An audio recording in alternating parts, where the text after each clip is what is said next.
Hello everyone, তো চল আজকে মোমো বানাবো। তো ফ্রিজে কিছু চিকেন ছিল, তো ওটা নিয়ে আমি রান্নাঘরে চলে এসেছি। আমার কাছে গোলমরিচ গুঁড়ো ছিল না, তো গোটা গোলমরিচ ছিল, তো ওটাকে আমি গুঁড়ো করব।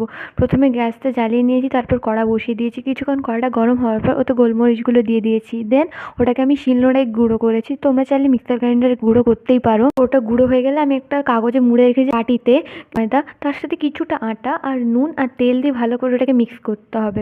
চিনি দেওয়া যাবে না। দেন কিছুক্ষণ পর ওতে একটু জল দিয়ে ভালো করে ময়ান দিতে হবে। তারপর ময়ান দেওয়া হয়ে গেলে দেন ওটা একটা বাটিতে ঢাকা দিয়ে রেখে দিতে হবে। চিকেনগুলোকে আমি চপারের সাহায্যে একটু মিহি মিহি করে নিয়েছি। তোমরা চাইলে মিক্সার গ্রাইন্ডার ইউজ করতেই পারো। যদি অন্য কিছু গ্যাজেট থাকে ওটা দিয়েও করতে পারো। দেন বাটিতে চিকেনের কিমাগুলো, পেঁয়াজ কুচি, আদা কুচি, রসুন কুচি, লঙ্কা কুচি, বাঁধাকপি কুচি আর ধনেপাতা কুচি চাইলে দিতেই পারো, নাও দিতে পারো, সমস্যা নেই।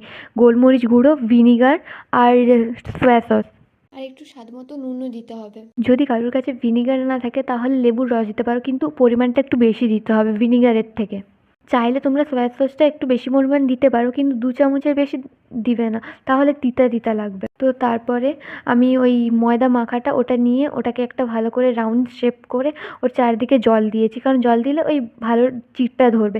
যেন ওর ভিতর পুরটা ভরে ভরে মোমোর যে কোনো শেপ তোমরা দিতেই পারো। আমি এরকম বিভিন্ন শেপ দিয়েছি। আমার কাছে মোমো বানানোর ওই সেটগুলো ছিল না, তো আমি গ্যাস অন করে তার উপর হাঁড়ি বসিয়ে হাঁড়িতে জল দিয়ে ওর উপরে এরকম ফুটা ফুটা করা বাটি বসিয়ে তারপর মোমোগুলো দিয়ে দেন ঢাকনা দিয়ে কিছুক্ষণ ভাপাতে দিয়েছিলাম ওই আধা ঘন্টা মতো।